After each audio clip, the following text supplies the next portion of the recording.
Bonjour à tous. Bienvenue encore une fois sur ce webinaire de l'AFPBN. L'AFPBN fait régulièrement, tous les mois, des webinaires pour toutes les sections. Et aujourd'hui, je suis ravie parce qu'il s'agit d'un webinaire de psychiatrie légale. Vous êtes très nombreux à être connectés, plus de 400 personnes. Et avec Mathieu et Carole, on vous remercie pour votre fidélité d'être là et de nous suivre. C'est un sujet qui touche tout le monde, tous les praticiens, mais pas que les praticiens. Ça touche également les travailleurs sociaux, les médecins généralistes, etc. Le secret médical et les dérogations du secret médical, dans quelles conditions et quand et comment.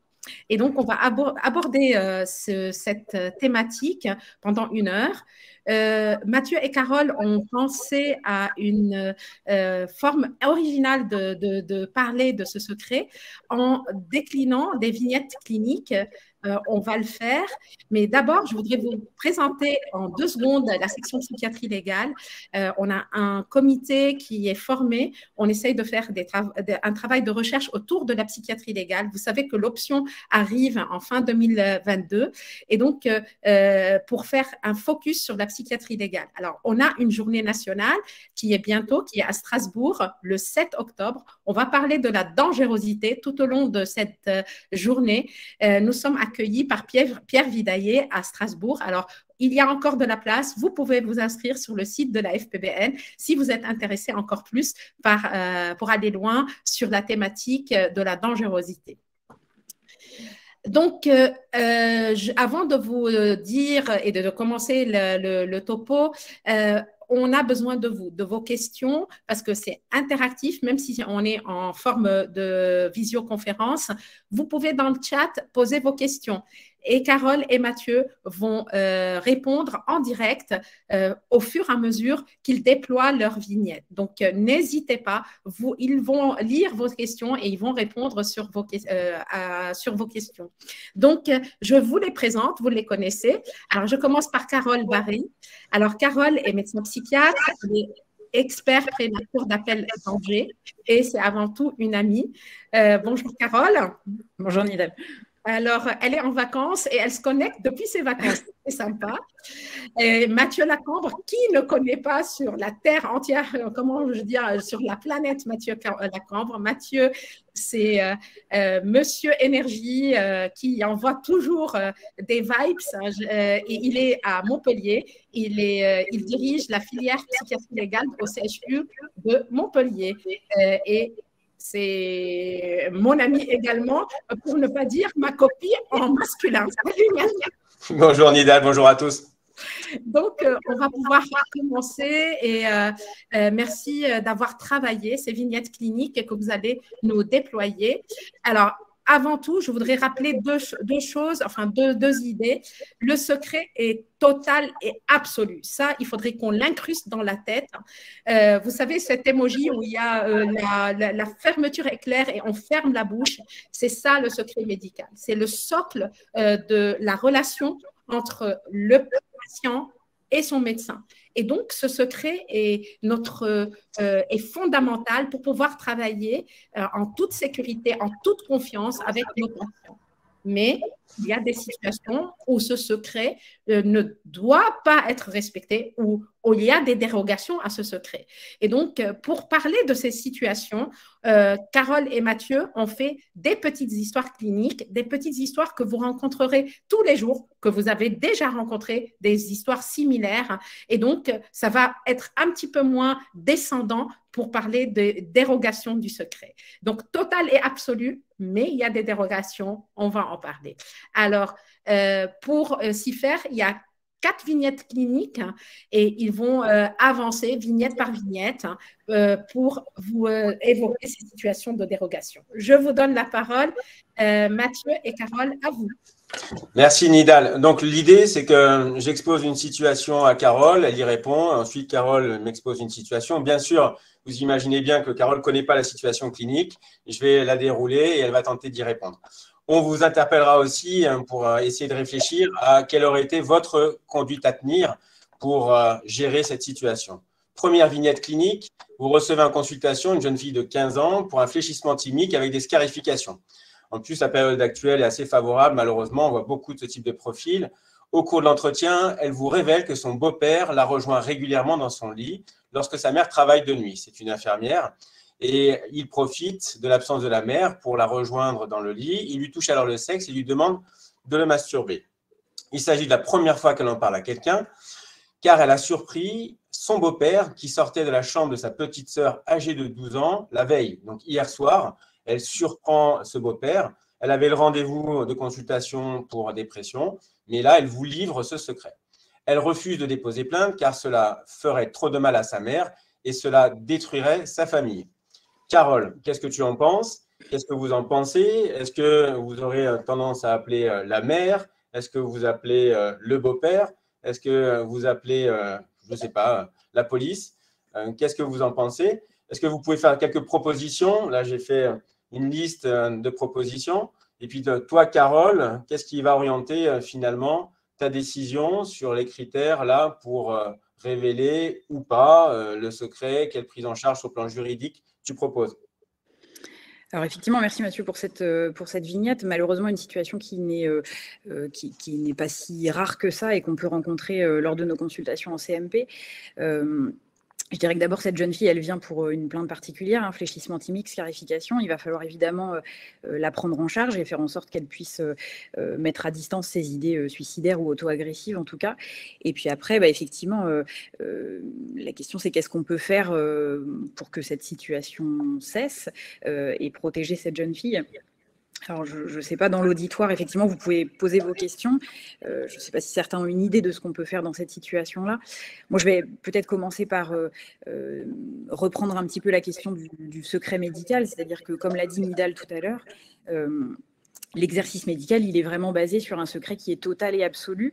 L'article qui fait référence au secret médical, c'est l'article 226-13 du Code pénal qui est développé comme ça et qui nous dit la révélation d'une information à caractère secret par une personne qui en est dépositaire, soit par état, soit par profession, soit en raison d'une fonction ou d'une mission temporaire, est punie d'1 an d'emprisonnement et de 15 000 € d'amende.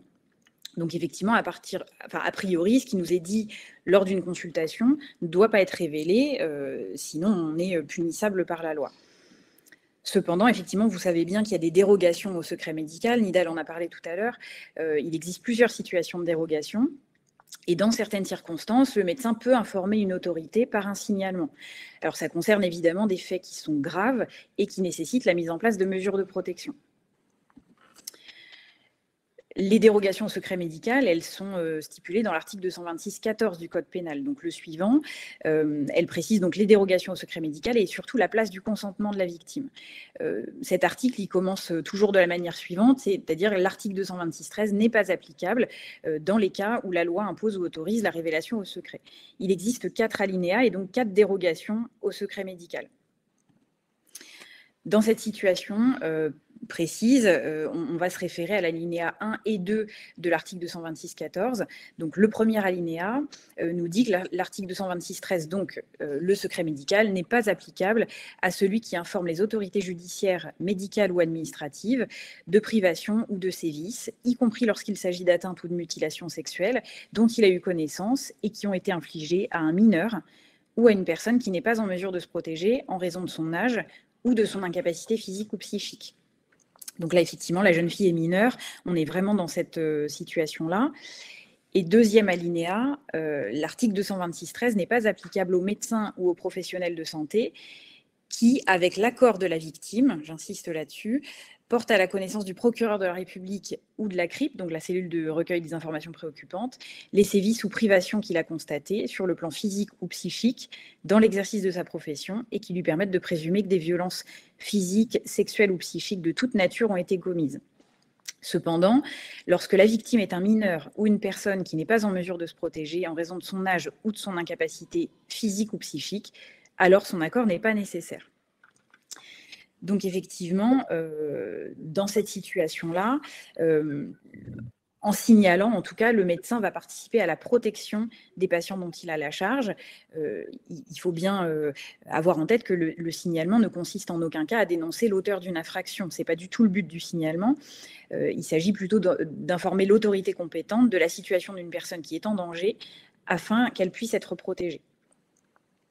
Donc effectivement, il y a plusieurs bonnes réponses là dans le chat en ligne. Dans cette situation, évidemment, il va falloir faire un signalement en urgence au procureur de la République pour deux raisons. À la fois, la victime est mineure, donc on est vraiment dans ces deux alinéas de l'article 226-14.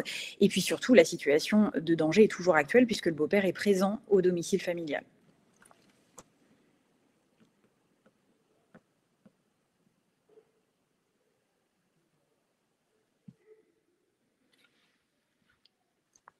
Alors, on ne t'entend plus, Mathieu. Je pense qu'il faut que tu rouvres ton micro. C'est mieux avec le micro. Dans cette situation, quelle différence entre information préoccupante et signalement? Pourquoi pas une IP? Alors, pourquoi ne pas faire une IP? Parce que la situation de danger, elle est toujours actuelle. Il va falloir aller le plus vite possible.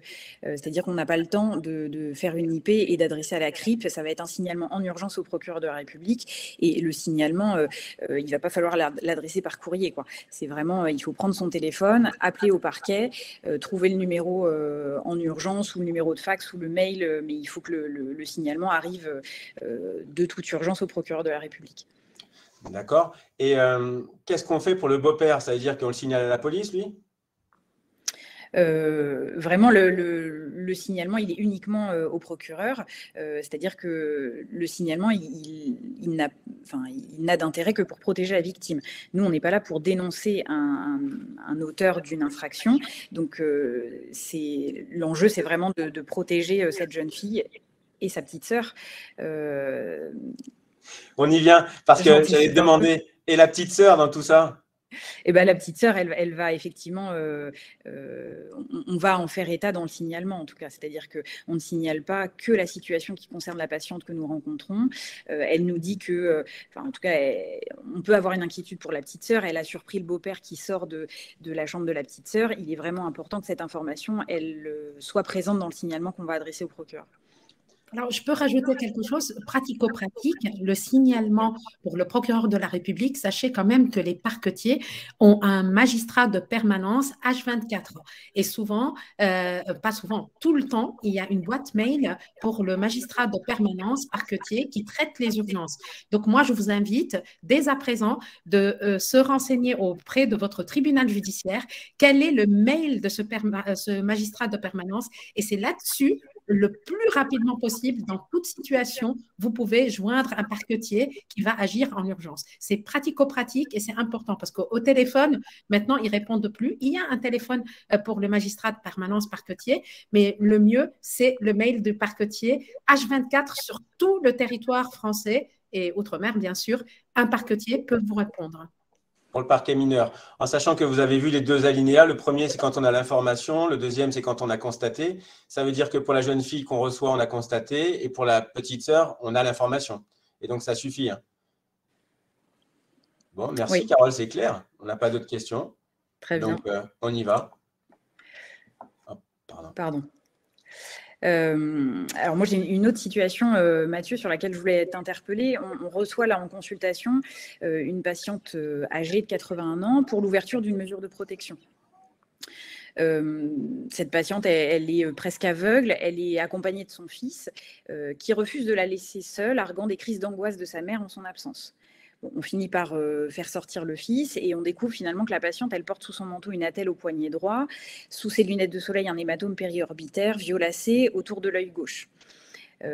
Cette dame, elle est veuve, isolée, elle vit avec son fils et elle nous dit qu'il la tyrannise, la frappe depuis plusieurs mois pour obtenir de l'argent afin de s'acheter de l'alcool. Il a déjà été placé en garde à vue récemment et elle ne veut pas qu'il ait de problème avec la justice. Qu'est-ce qu'on peut faire pour cette situation-là, Mathieu ? Alors, malheureusement, ça, c'est de la vie courante. Et régulièrement, on est face à ces situations de violence intrafamiliale. Alors, je ne sais pas ce qu'en pense l'auditoire. Est-ce que, dans cette circonstance, vous signalez? Et est-ce que certains pensent d'ailleurs qu'on pourrait faire une IP, une information préoccupante dans cette situation? Je serais intéressé de savoir si, dans l'auditoire, vous pensez qu'on peut faire une IP. Donc, une personne âgée, c'est une vraie situation vécue. Elle avait une DMLA. une dégénérescence maculaire liée à l'âge. Hein. Et on était en hiver et c'est parce qu'il faisait un peu chaud et que j'avais un doute. Je ne comprenais pas pourquoi elle avait les lunettes de soleil. On fait retirer et on voit l'hématome qui était relativement ancien. Donc là, ça ne sent pas bon du tout. Est-ce que vous pensez déjà qu'il faut faire quelque chose? Si oui, est-ce qu'il y a le choix entre IP ou un signalement pour cette dame âgée qui souffre d'une DMLA et qui venait en plus pour l'ouverture d'une mesure de protection, ce qui doit nous alerter aussi. Alors, si je structure ma réponse tranquillement, le temps que les gens répondent, alors je vois qu'il y a peut-être des signalements, des IP. Non, je n'ai pas d'IP, je n'ai pas de signalement, on ne fait rien. Deuxième alinéa du 226.14, on l'a entendu tout à l'heure, hein. Le secret n'est pas applicable au médecin qui informe avec l'accord de la victime qui porte à la connaissance du proc les sévices ou privations qu'il a constatés. Et dans le deuxième alinéa, vous voyez, il y a du procureur de la République ou de la CRIP. Donc, je serais quand même intéressé, si certains d'entre vous tentent la CRIP, des sévices ou privations qu'il a constatés dans l'exercice de sa profession et qui lui permettent de présumer que des violences physiques ont été commises. Lorsque la victime est un mineur, on l'a vu dans la situation qui précède, ou une personne qui n'est pas en mesure de se protéger. Et c'est écrit dans le texte, en raison de son âge ou de son incapacité physique ou psychique, son accord n'est pas nécessaire. Donc, systématiquement, on va informer, on va essayer de recueillir l'accord de la personne, c'est-à-dire son consentement pour réaliser une démarche juridique, mais si elle s'y oppose, on va passer outre dans son intérêt. En sachant que ce qui est intéressant aussi, c'est que cette notion de vulnérabilité particulière, elle a été introduite d'abord par le droit pénal et on la retrouve ensuite dans le champ civil pour protéger les personnes. Dans le droit pénal, c'était une circonstance aggravante. Là, en l'occurrence, il s'agit d'une personne âgée qui est vulnérable puisqu'elle souffre d'une infirmité liée à la cécité, à la DMLA, mais on n'a même pas encore fait l'entretien clinique, probablement qu'il y a d'autres aspects en termes de vulnérabilité, voire de déficience sur le plan physique ou psychique, qui peuvent justement permettre d'argumenter sur la notion que cette personne n'est pas en mesure de se protéger. Donc du coup, en plus probablement du certificat médical circonstancié en vue de l'ouverture d'une mesure de protection, avec la désignation d'un mandataire spécial en urgence et une sauvegarde, vous pourrez, et là en l'occurrence, vous devez faire un signalement auprès du procureur de la République. Donc là aussi, c'est très très simple, c'est carré, on a des arguments, on a une situation où la mère en plus vous manifeste son désaccord de manière très très claire, mais soyons là aussi cohérents. Si on estime qu'elle n'est pas en capacité de se protéger, il va falloir la protéger. Si on envisage une mesure de protection, comme son nom l'indique, il s'agit de la protéger, on fait aussi le signalement. Et donc là, on fera le signalement plus le certificat médical circonstancié. Il s'agit d'une personne âgée, vulnérable, dans l'incapacité de se protéger et qui est dans une situation réelle et actuelle. C'est-à-dire que là, vous avez les hématomes qui sont des traces de violence, mais vous avez aussi la proximité au sens de la cohabitation avec le fils et cette notion d'emprise que vous avez pu constater avec la pression du fils pour rester présent dans la consultation. Donc, du coup, vous avez suffisamment d'arguments et aussi de signaux d'alerte qui permettent de penser que cette dame, 1, elle est victime, 2, le danger est réel et actuel, 3, elle est dans l'incapacité de se protéger et donc, du coup, on va signaler auprès du procureur de la République. Et Mathieu, est-ce qu'on peut faire quelque chose pour le fils? Parce que du coup, ils vivent ensemble. Lui, il a quand même l'air dangereux. Alors, vous avez entendu, en plus, il y a eu une garde à vue. Ça veut dire que probablement, il va moins bien. Donc, la dangerosité est probablement aussi en train d'augmenter en termes de risque. Donc, il y a plusieurs situations. Mais dans le signalement, en tout cas, on ne va pas désigner le fils. Dans le signalement, on ne parle que de la situation de la mère. La proposition, on a une obligation de moyens, on a identifié qu'il y avait quelqu'un qui allait mal, c'est quand même de réaliser une évaluation du fils. C'est de pouvoir discuter avec le fils pour envisager des soins. Alors là, vraiment, s'il y a une altération franche des capacités de jugement et de discernement en raison d'un trouble psychiatrique, par exemple, on avait un fils parano qui était à moitié décompensé, et donc du coup, là, ça relève d'une hospitalisation sous contrainte. Ce qui permet aussi de protéger la mamie.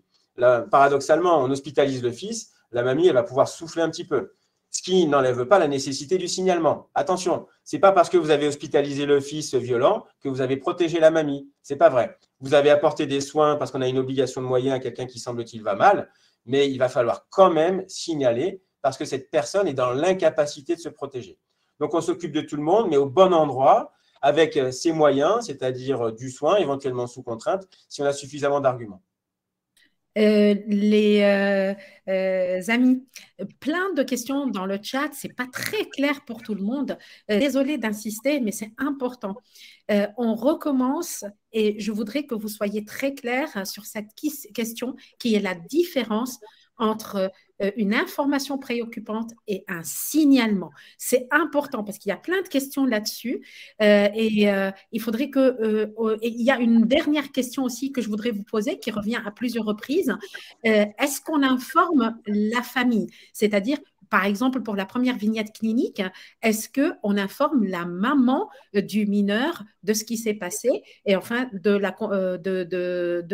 votre attitude de faire un signalement? Merci. On répond chacun à notre tour. Carole, après toi? Oui, en tout cas, pour la première situation, effectivement, on va informer la maman de la jeune qu'on fait un signalement, oui.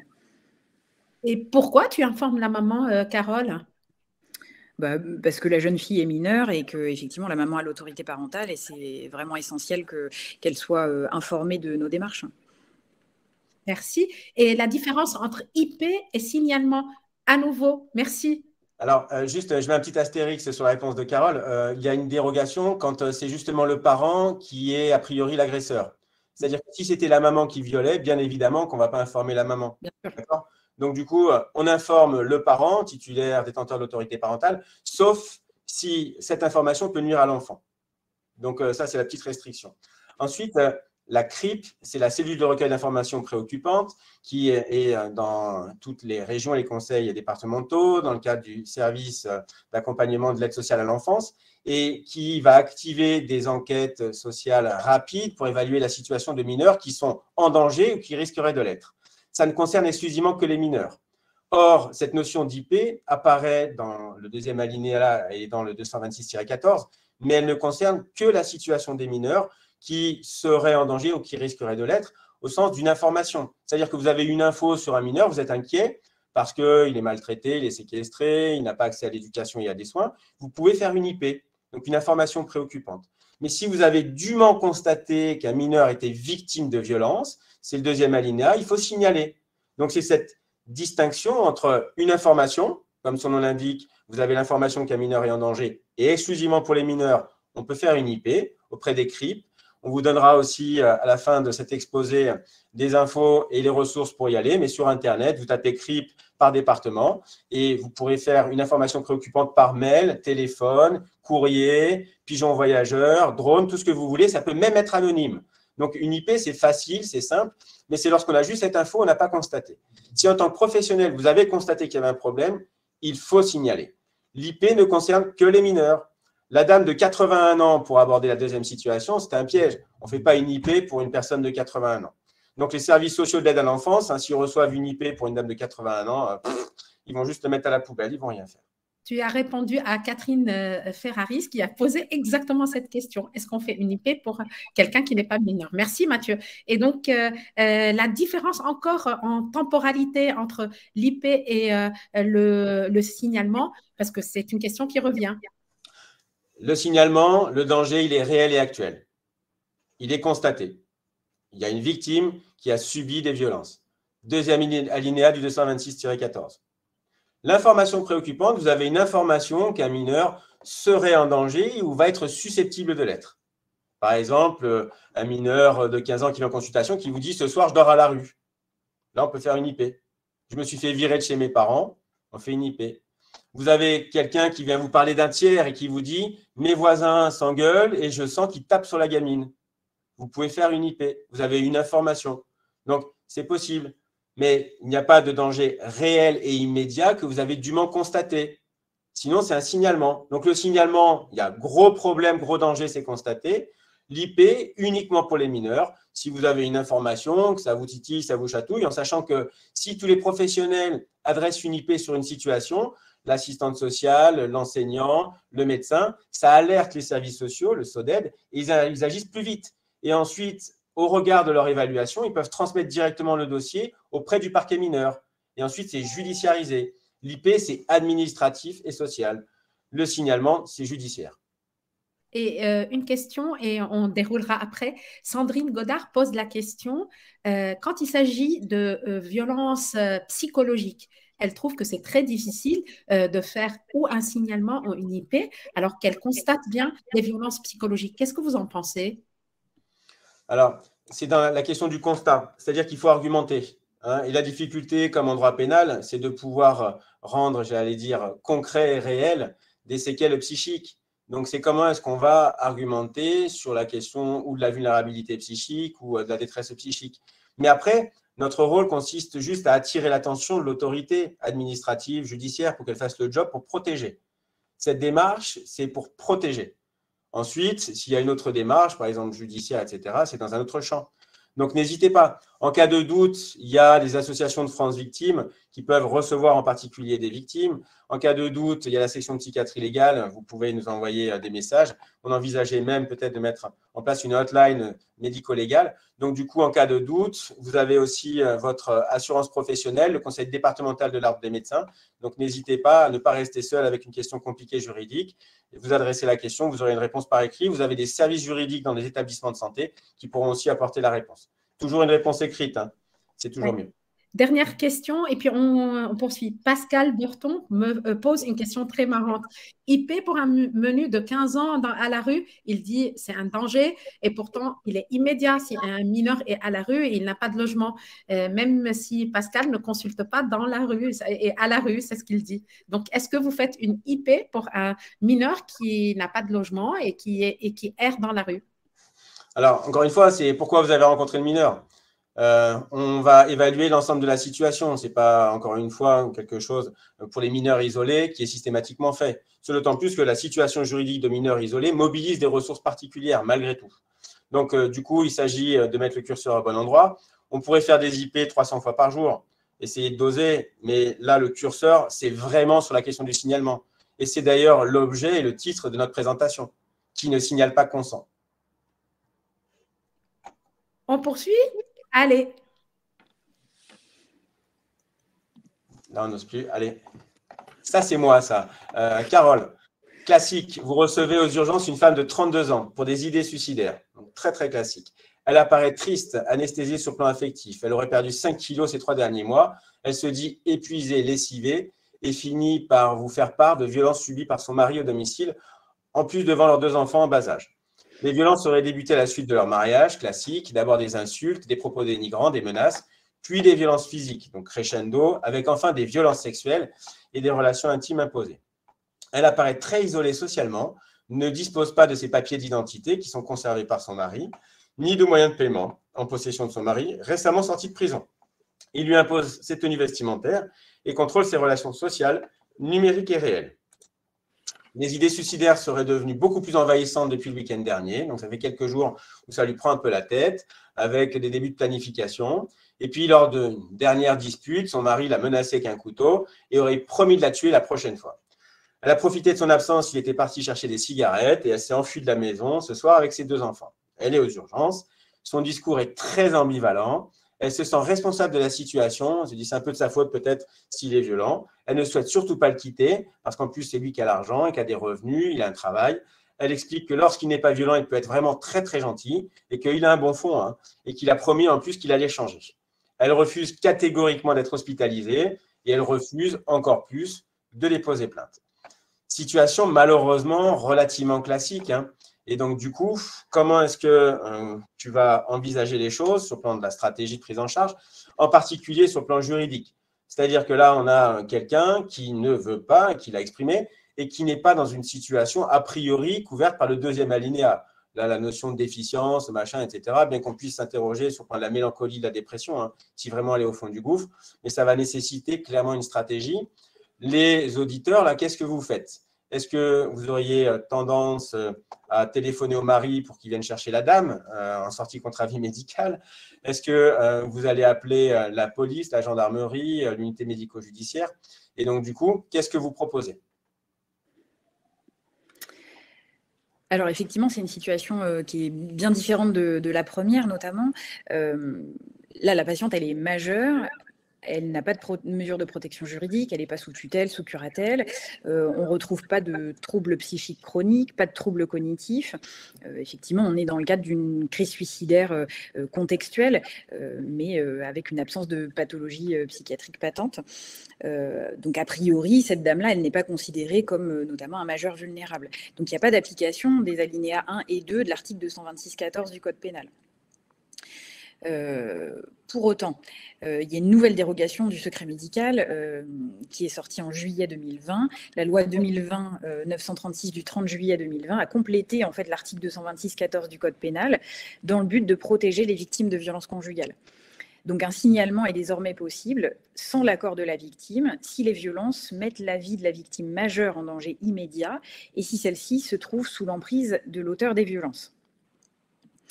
Donc l'article, il est formulé de la façon suivante, c'est l'alinéa 3 de l'article 226-14 qui nous dit que effectivement le secret médical n'est pas applicable aux médecins ou à tout autre professionnel de santé qui porte à la connaissance du procureur de la République une information relative à des violences exercées au sein du couple lorsqu'il estime en conscience que ces violences mettent la vie de la victime majeure en danger immédiat et que celle-ci n'est pas en mesure de se protéger en raison de la contrainte morale résultant de l'emprise exercée par l'auteur des violences.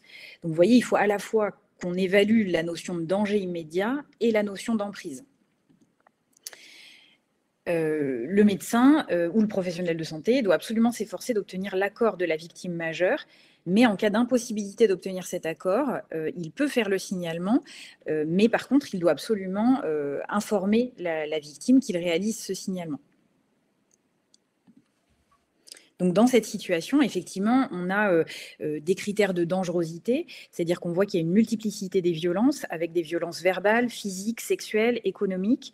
Il y a une augmentation récente de la fréquence des violences et de la gravité des violences. La victime, elle craint de nouvelles violences. L'auteur a des antécédents judiciaires et il y a des menaces de mort récentes. Donc tout ça, c'est des éléments qui vont nous alerter sur un possible danger immédiat. Et puis, pour évaluer la notion d'emprise, on a là un auteur qui tient des propos dénigrants, dévalorisants régulièrement.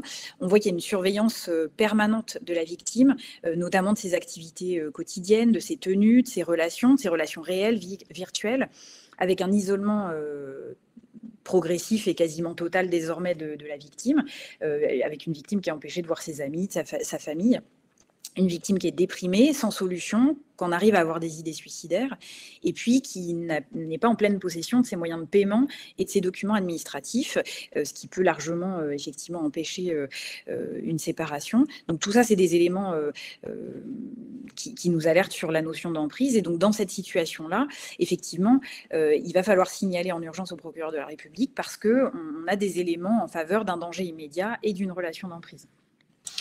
Alors, du coup, ça, c'est la réaction et la réponse juridique concernant la dame. Il y a 2 enfants en bas âge. Qu'est-ce qu'on fait pour les enfants ? Là, il paraît important de s'entourer aussi peut-être de travailleurs sociaux ou d'une assistante sociale là en urgence pour trouver un lieu d'hébergement. Il existe effectivement des lieux d'hébergement d'urgence qui accueillent et les femmes en situation de violence conjugale et leurs enfants. Et il va falloir trouver une solution immédiate pour protéger cette femme et ses enfants. Et pour les enfants, pour les enfants, on fait une IP, un signalement. Est-ce qu'il y a une démarche juridique qui concerne les enfants pour les protéger ? Parce qu'on pourrait penser que cette mère était dans la capacité de les protéger aussi. Oui, en tout cas, je pense qu'il faudra signaler l'ensemble de la situation dans le signalement en précisant qu'effectivement, il y a des mineurs présents au domicile et qu'ils ont été témoins des violences au sein du couple. Donc, c'est un signalement et pas une IP pour les enfants. En sachant que le mieux, c'est quand même de les examiner. Hein. Ils sont aux urgences, ils sont là. Donc, moi, je vous invite à voir tout le monde et à demander au pédiatre ou au pédopsie d'examiner les enfants. Ce qui permet aussi de déclencher un signalement du psychiatre depuis les urgences et un signalement du pédiatre depuis les urgences. Et là, ça va aussi toujours plus vite et toujours plus fort. Alors, dans le chat, je tiens à le signaler, Charlotte Arnaud et Marie Bouissy disent qu'il y a un rôle qui est incontournable pour la médecine légale. On n'oublie pas nos collègues de la médecine légale qui peuvent aussi accueillir les doléances et à qui on peut s'adresser, même les victimes peuvent s'adresser. Donc, je signale ce qu'ils ont repris. Merci. Bien sûr, mais effectivement, pour une situation comme ça paraît important dès les urgences de se mettre en lien avec nos collègues légistes. Hein. avec l'utilité de la rédaction d'un certificat médical. Alors après, il faudra voir si le législe veut la réquisition ou pas, avec l'idée des unités d'accueil pédiatrique enfants en danger, des UAEPED, là, qui permettent aussi d'avoir un guichet unique pour éviter aux enfants d'avoir à répéter plusieurs fois systématiquement les violences qu'ils auraient subies, soit auxquelles ils auraient assisté. Donc, il y a des dispositifs et il s'agit de les mobiliser en fonction de votre territoire d'intervention. Mais d'où l'idée aussi de pouvoir identifier ces dispositifs quand tout est calme et tranquille pour pouvoir ensuite les mobiliser en urgence. C'était la remarque de Nidal tout à l'heure très pertinente. Essayez bien, encore une fois, autour de vous, de repérer les différents services, les différentes ressources pour pouvoir les mobiliser, y compris dans le cadre de l'urgence. Ça sera vraiment beaucoup plus facile avec toujours une intrication sur le plan juridique, mais aussi psychiatrique et sur le plan social. Donc, ça, c'est la psychiatrie qu'on exerce tous les jours. Moi, j'avais une question. Est-ce que la dame, si elle est vraiment suicidaire, on l'hospitalise ? On va faire, en tout cas, la psychiatrie comme on a l'habitude de le faire dans la psychiatrie d'urgence, c'est-à-dire qu'effectivement, il va falloir évaluer le risque suicidaire et en fonction de cette évaluation, voir si effectivement on va jusqu'à une nécessité d'hospitalisation sous contrainte. Mais effectivement, si cette dame elle a des idées suicidaires scénarisées avec une planification à court terme, un moyen létal à disposition, on prendra les dispositions nécessaires. Carole, une question de Marion Vandamme. Elle te pose la question, comment écrire un signalement et est-ce qu'on peut mettre entre guillemets les paroles de la dame? Oui, bien sûr, effectivement, nous, on n'a pas constaté, en tout cas, on ne peut pas dire que cette dame subit tel et tel fait. Nous, on ne l'a pas constaté en direct. Donc, il va falloir qu'on décrive ce que nous, on a vu et on peut effectivement noter les doléances de la victime, entre guillemets. Toujours sur les mobilisations des ressources locales, merci à Nathalie Jousset qui rappelle qu'il faut éviter les examens inutiles et la répétition, surtout pour les enfants. Donc, l'utilisation, le recours légiste quand c'est possible. Et ça, c'est en fonction des dispositifs locaux, quand il y a une UMJ et quand il y a un dispositif structuré et organisé. Et sur la remarque pertinente de si j'hospitalise la mère, on appelle le père qui a l'autorité parentale et qui va venir récupérer les gamins. Qu'est-ce que tu en penses de cette remarque, Carole ? Je dirais qu'effectivement, tout dépend de la situation, mais si on est contraint d'hospitaliser la maman parce que le risque suicidaire est trop important, il va falloir se poser la question d'une OPP pour les enfants. Si effectivement on estime qu'il y a un risque de violence sur les mineurs au domicile, ou de voir si quelqu'un de l'entourage, une personne de confiance, notamment dans l'entourage de la mère, peut récupérer les enfants. C'est quoi une OPP ?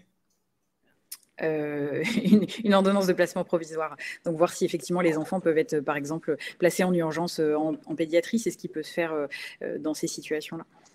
Je suis tout à fait d'accord avec nos collègues légistes parce que je suppose que Nathalie Jousset est médecin légiste qui dit de toute façon, à chaque fois qu'il y a signalement, il y a réquisition pour la médecine légale. Et donc, ça, c'est vrai. Et ça, c'est un levier aussi qu'on peut examiner. Alors, elle signale aussi qu'une fois que la réquisition est faite, une fois que les examens sont faits, il y a saisine du juge des enfants. Ben oui, le juge des enfants, c'est un magistrat du siège. C'est une vitesse autre que le parquet. On passe un petit peu plus tard, mais effectivement, ça aboutit sur la saisie du juge des enfants. Et pour finir, il existe des dispositifs spécifiques, surtout dans toutes les grandes métropoles, concernant l'accueil en urgence des femmes qui quittent le domicile. Et donc, il y a des dispositifs localement avec des réseaux et des conventions entre des CIDFF, là, des lieux où on fait de l'information auprès des femmes et des familles, avec les associations de France Victimes. Et donc, du coup, il y a une possibilité d'hébergement en urgence pour la dame et les enfants en hospitalisation pour effectivement peut-être limiter les risques liés à la séparation. Si on sépare les enfants de la mère, peut-être ça va être compliqué, ou on peut accueillir la mère et l'enfant. Et il y a aussi des dispositifs d'éviction du domicile du conjoint violent. Alors ça, s'il faut l'activer, c'est vraiment sur le plan juridique un peu plus compliqué, mais qui permettent de rendre le logement à la dame. Donc là, c'est le monsieur qui doit sortir et libérer le logement. Donc, il y a un certain nombre d'outils à notre disposition, mais l'enjeu principal, c'est d'abord de signaler pour pouvoir engager le processus de protection et ensuite, chacun fait son job. Donc, le signalement, c'est attirer l'attention de l'autorité, la bonne autorité, avec la bonne information pour que les gens puissent être effectivement protégés. Et ça, c'est l'enjeu.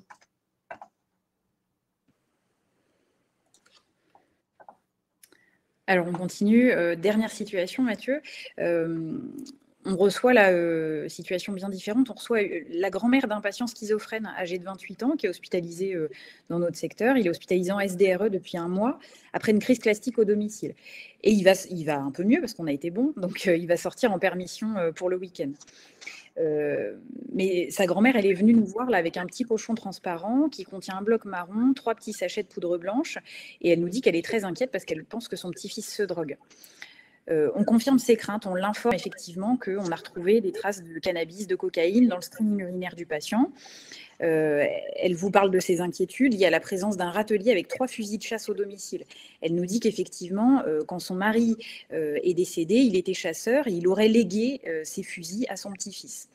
Elle ne veut absolument pas en parler à la police parce qu'elle a peur que son petit-fils préféré ait des problèmes.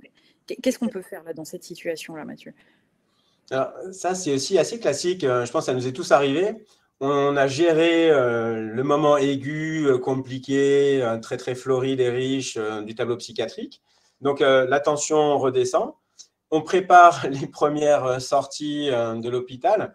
Et c'est la grand-mère qui a élevé le fiston, qui est schizophrène. Et là, on tombe un peu des nues avec le petit pochon de drogue, avec la question de « tiens, qu'est-ce qu'on va faire de ça ?» Et puis, la question des fusils. Est-ce que dans l'auditoire, vous pensez qu'on doit faire quelque chose pour réduire éventuellement le risque ou la dangerosité en termes de signalement, ou sinon, il n'y a juste rien à faire que de l'informer, hein. Toujours, on a une obligation d'information, l'informer elle, informer son fils que c'est pas bien, c'est dangereux et que peut-être il pourrait les revendre au marché noir. Non, c'est une blague. Il ne faut pas les revendre au marché noir. C'est toujours dangereux et on sait qu'à chaque fois qu'il y a la présence d'une arme à feu dans un foyer, ça augmente le risque de décès par arme à feu des membres du foyer. Donc, éviter d'avoir des armes à la maison, ça augmente le risque d'homicide par arme à feu. Donc, de manière générale, vous êtes assez bon. Vous posez les bonnes questions avec les bonnes réponses.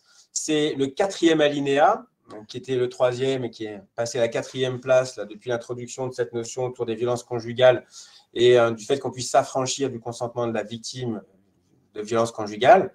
Le 4e alinéa concerne les armes à feu. Le secret médical n'est pas applicable aux professionnels de la santé ou de l'action sociale.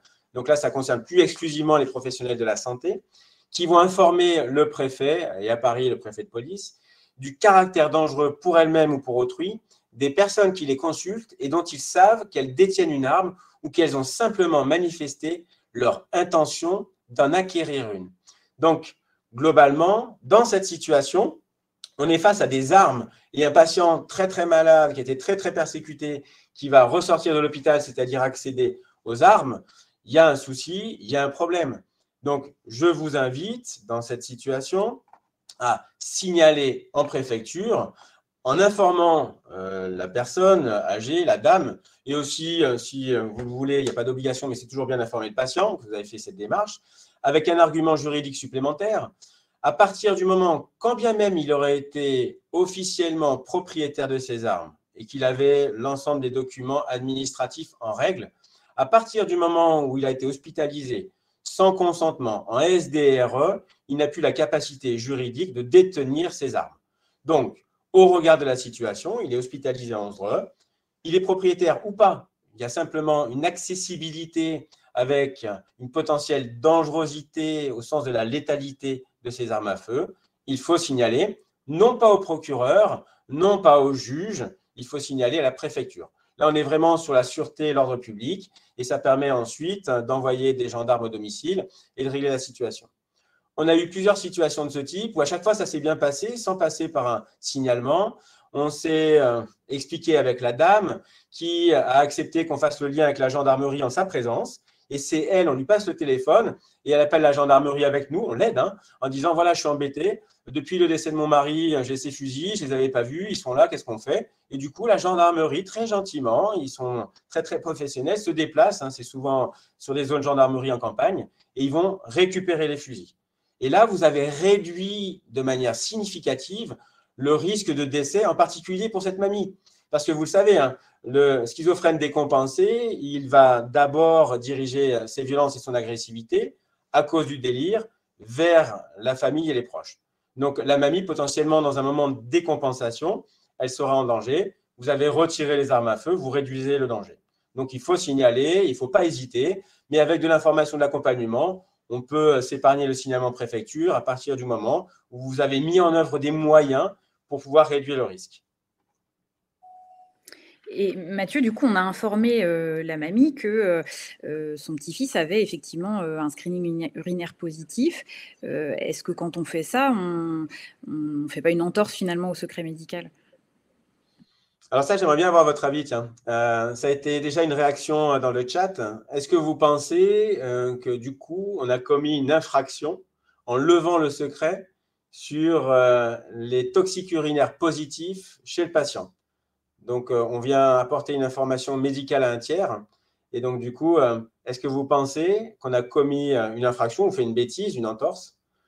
Est-ce que vous pensez que oui ou que non? On a bien fait dire à mamie, attention, il y a danger, parce qu'en plus, il consomme des stupéfiants, ce qui est un facteur de risque supplémentaire. Hein. Sujet masculin, partiellement stabilisé, consommateur de drogue, qui souffre d'une schizophrénie, il faudrait revoir les thématiques délirantes, voir s'il y a un niveau d'immaturité, d'impulsivité. Et donc, est-ce que vous pensez qu'on a commis une erreur ou pas en informant la grand-mère que ce qu'elle avait trouvé, c'était comme nous. Nous, on l'a trouvé dans les urines, elle l'a trouvé sous son matelas. Ce sont des drogues et des stupéfiants. Donc, la réponse est oui. On a commis une infraction, c'est une bêtise. On n'a pas à dire à mamie, votre fils se drogue et prend de la cocaïne et du cannabis. Pas du tout. Non, non, non, pas du tout, pas du tout, pas du tout. Ça n'est pas couvert par les dérogations au secret. Donc, faites attention. C'est toute la difficulté sur l'étendue de l'information qu'on va partager et avec qui on va la partager dans l'intérêt du patient. Donc là, à aucun moment, vous devez dire à la mamie, votre fils a consommé du shit et de la coke, d'ailleurs on en a trouvé dans les urines. Non. Par contre, dans l'intérêt du patient, vous pouvez expliquer à la mamie qu'on est inquiet sur des comportements à risque. Et là, la mamie vous dira, oui, je crois qu'il se drogue. Vous dites que les drogues, de manière générale, ça aggrave le tableau clinique et la maladie et que ça serait bien d'arrêter. Et à aucun moment, vous avez dit, oui, il se drogue, il prend du cannabis et de la cocaïne. Jamais. Appuyez-vous sur le savoir au sens de ce qui est connu par la famille et le tiers pour insister sur certains facteurs de risque pour lesquels les personnes ressources pourront éventuellement participer dans la réduction de ces facteurs de risque. Donc, on ne dit pas à mamie, votre petit-fils prend de la coke et du cannabis. On dit à la dame, il est très malade. Et d'ailleurs, du fait de sa maladie, il faut vraiment éviter de consommer des produits toxiques et stupéfiants. Je digresse. Ça arrive souvent qu'il y a, par exemple, ça n'a rien à voir avec ce cas clinique, mais c'est une situation qui revient souvent. Par exemple, un rapport sexuel entre deux patients dans une unité et la présumée victime veut porter plainte et donc les équipes infirmières l'amènent à porter plainte avec une audition par les officiers de police judiciaire. Et là, une infirmière dit à l'officier de police judiciaire, attention, le présumé auteur a une infection sexuellement transmissible. Est-ce que c'est une situation de dérogation du secret, oui ou non? Alors, clairement, elle n'a pas à dire ça, à l'OPJ. On est d'accord. N'importe quoi, n'importe quoi. N'importe quoi. Donc, non, faites attention, même s'il y a des situations qui paraissent éminemment inquiétantes, il ne faut pas dire n'importe quoi. Et une question qui revient très souvent, si vous, en tant que médecin, vous êtes dans les 4 vignettes, là, vous êtes amené à témoigner devant les officiers de police judiciaire. Est-ce que vous parlez de tout ça ou est-ce que vous exprimez devant les juridictions, par exemple face à un magistrat ou face à un officier de police judiciaire qui vous demande de venir pour déposer votre témoignage dans une situation clinique particulière? Question du chat. Carole, tu veux répondre?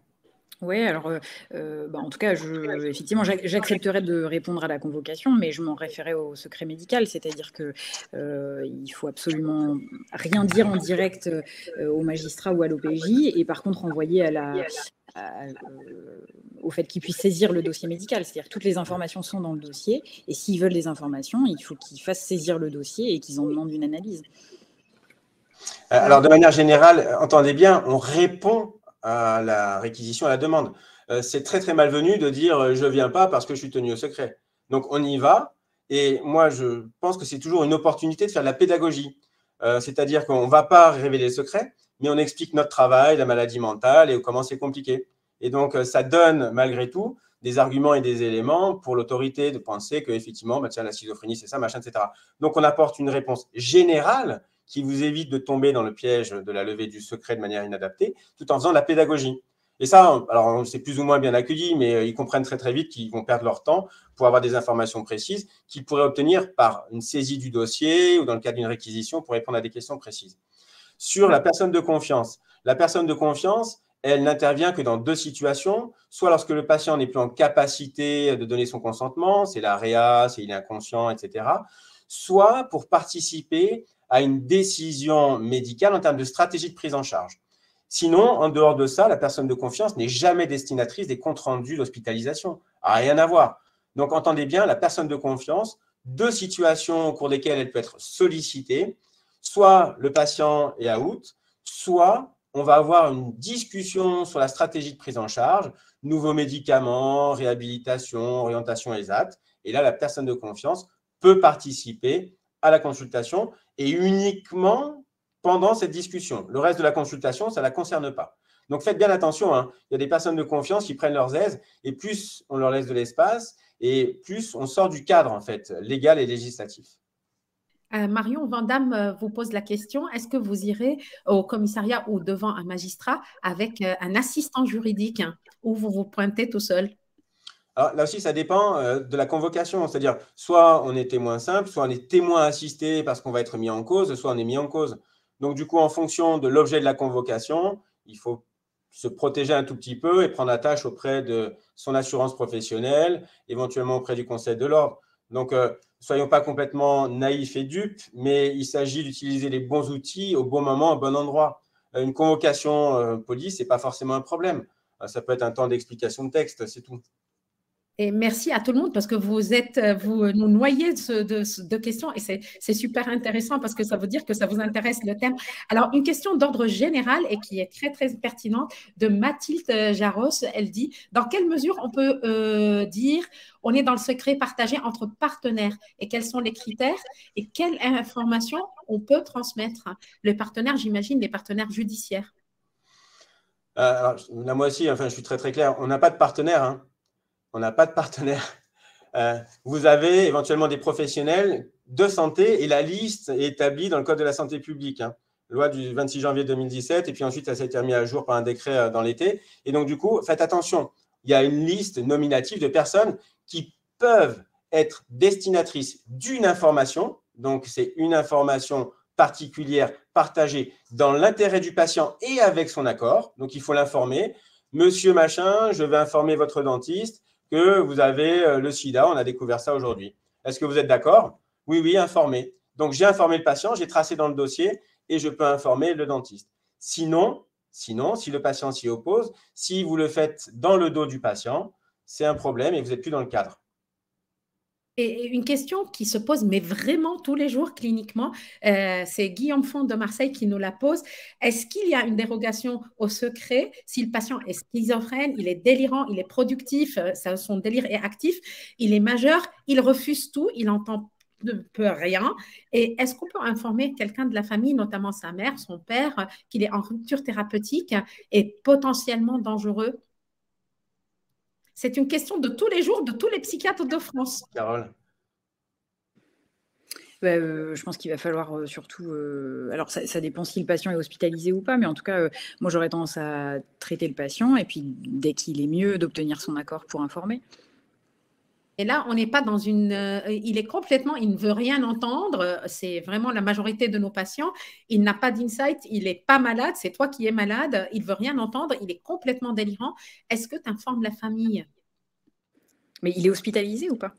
Peu importe qu'il soit hospitalisé, qu'il soit dans la nature. C'est pas tout à fait pareil. S'il est dans la nature, il faut l'hospitaliser. Hein. Oui, c'est ça. Pour décompenser, il est dangereux, il faut l'hospitaliser.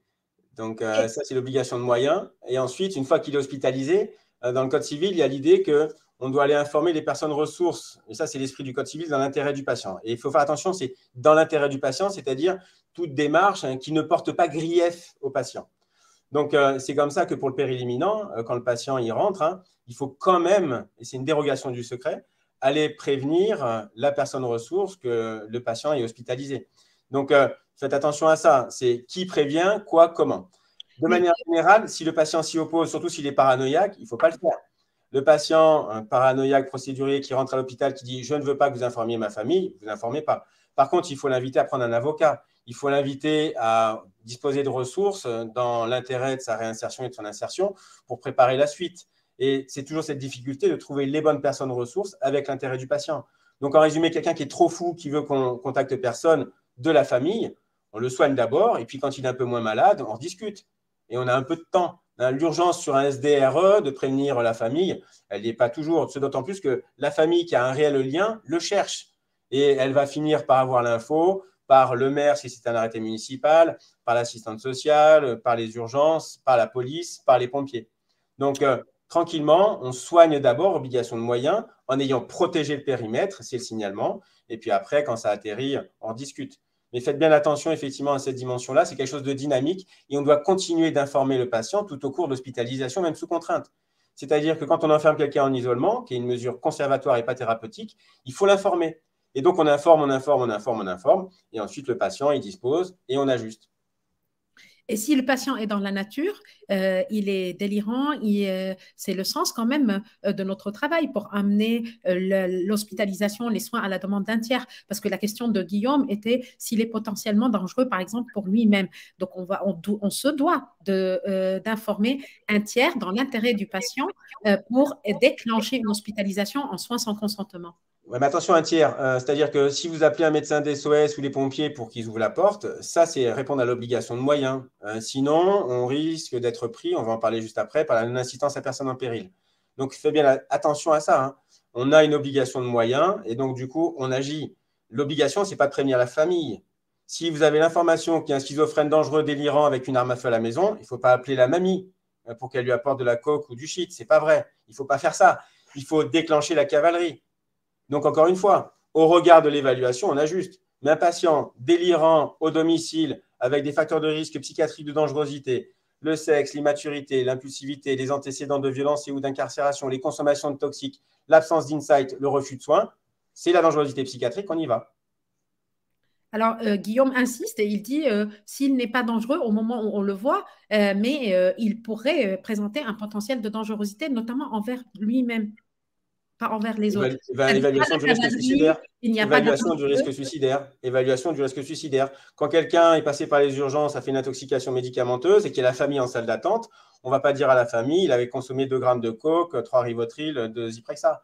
On dit à la famille, il va très très mal, il est très fragile et du coup, il va falloir l'accompagner, le soutenir dans les prochaines semaines. Ça suffit. Très bien.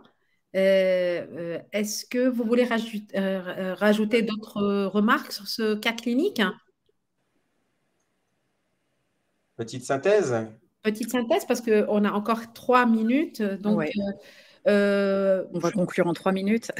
Ouais. Donc, en tout cas, en synthèse, l'enjeu du signalement, c'est vraiment de révéler la bonne information, c'est-à-dire une information objective, pertinente, restreinte, au bon moment, c'est-à-dire qu'il faut pouvoir évaluer l'urgence, le niveau de danger et le niveau de détresse et de vulnérabilité de la personne examinée, et bien sûr à la bonne autorité concernée. C'est-à-dire qu'il y a différentes autorités, mais il faut savoir si on signale à l'autorité judiciaire, administrative ou sanitaire. Donc, le contenu du signalement, l'information, elle est ciblée, elle est jugée préoccupante si on reste à ce niveau d'information. Si c'est un constat, c'est le signalement. Elle est destinée à alerter une autorité, quelle qu'elle soit, pour la mise en œuvre en urgence de mesures de protection adaptées. C'est un écrit qui est précis et objectif, donc qui est daté, signé, Vous avez des modèles, le Conseil national de l'ordre des médecins a remis à jour tous ces supports juridiques, c'est très bien fait. Donc, je vous invite à aller sur le site du Conseil national de l'ordre des médecins. Et dans cet écrit, vous précisez le contexte de la révélation. J'ai rencontré telle personne dans telle situation, tel jour, à telle heure, à mon cabinet aux urgences.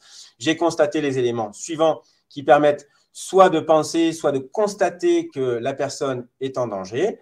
Alors, en danger ou en risque de l'être, ça, les mineurs, c'est la CRIP. Si le danger est réel, grave, immédiat, on va directement basculer sur le signalement. En sachant que la responsabilité des professionnels ne peut pas être engagée si vous avez signalé par excès, c'est-à-dire que vous avez été inquiet, vous êtes une personnalité anxieuse et du coup, vous signalez à tout va. On ne pourra pas vous le reprocher d'avoir signalé par excès, sauf mauvaise foi. Donc, si vous avez voulu embêter les gens en signalant, ce n'est pas bien, vous serez puni. À l'inverse, l'absence de signalement, alors que la situation le nécessitait, peut entraîner des poursuites, à la fois dans le code pénal, non-dénonciation, non-assistance, mais aussi dans le code de la santé publique, du côté de nos obligations, apporter assistance, et même des obligations de signalement qui sont clairement énoncées dans le code de déontologie, dans le code de santé publique. Donc, du coup, il s'agit d'être vigilant pour ne pas se tromper. Donc, pour terminer, quelques take-home messages. Donc, vous l'avez compris, le signalement, c'est pas dénoncer quelqu'un. Le signalement, c'est pour protéger une victime, une présumée victime, même si vous n'avez pas la preuve que c'est une victime. Donc, on ne dénonce pas un auteur, on protège quelqu'un, et notamment quelqu'un de vulnérable. Il faut toujours doser votre information, une information qui doit être objective, qui doit être restreinte, proportionnée et pertinente. Il s'agit de ne pas faire une tartine. Moins vous mettez sur un certificat de signalement, mieux vous portez. Et surtout, tout le temps, travailler avec la personne en face, s'efforcer de recueillir son consentement, s'efforcer d'avoir son accord, l'informer et surtout, s'il refuse, et connaître ce qu'on a déroulé dans ce webinaire, le cadre légal de dérogation du secret médical pour éviter quoi? Pour éviter le pire et éviter la poursuite des violences ou des agressions sur ces personnes vulnérables. Alors, on va conclure. Je laisse la parole à Mathieu et à Carole. Qui ne signale pas accepte, c'est le titre et c'était un peu provocateur. Bah, pour moi, il accepte le risque pour le praticien que nous sommes. On engage notre responsabilité pénale si on ne signale pas quand il y a dérogation et quand il y a des victimes.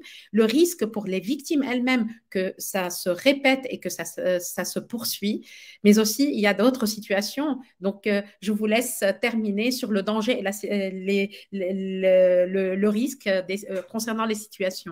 Qui ne signale pas accepte aussi le danger, c'est-à-dire de maintenir la situation de danger et que la victime soit à nouveau victime de violence notamment.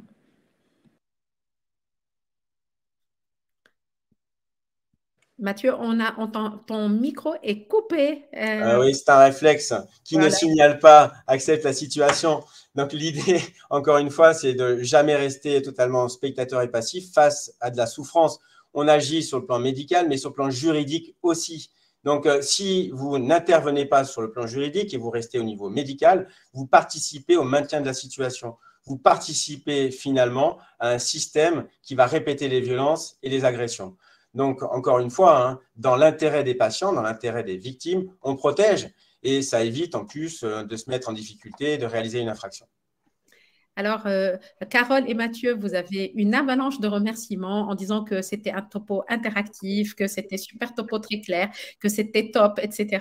Donc, plein de merci. Si vous voulez aller plus loin, vous avez cette webographie, mais surtout, vous pouvez revoir un replay sur le site de l'AFPBN avec toutes les sections. Il y a la section psychiatrie légale, il y a ce webinaire, mais d'autres webinaires. Vous pouvez les revisionner tranquillement tranquillement si vous avez été interrompu. Et puis, je voudrais quand même rappeler encore une fois pour les gens qui nous ont rejoints en cours de route, la journée nationale de psychiatrie légale qui aura lieu à Strasbourg. C'est bientôt, c'est le 7 octobre. Il reste encore des places.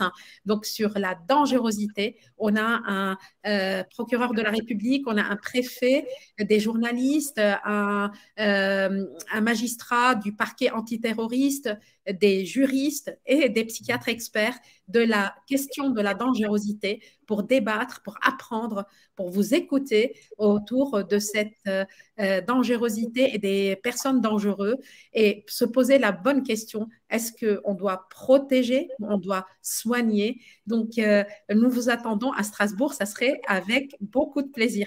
Merci Carole, merci Mathieu, bravo à vous deux. Et la prochaine session webinaire de la FPBN, c'est la section neuropsychiatrie qui le fait. Donc, c'est la thématique, c'est l'actualité et l'innovation dans les troubles neurologiques fonctionnels. Et donc, elle aura lieu le 19 octobre. C'est le prochain rendez-vous pour la FPBN. Merci d'avoir été là. Si nombreux, vous étiez top aussi, d'avoir réagi. Merci aux collègues juristes, aux collègues de médecine légale et aux psychiatres, aux pédopsychiatres. Vous étiez nombreux à mettre des commentaires et ça fait chaud au cœur que votre participation. À bientôt. Merci à tous. Au revoir. Merci à tous. Au revoir. Merci comme tout évident, Clara et Marion. Merci beaucoup. Au revoir.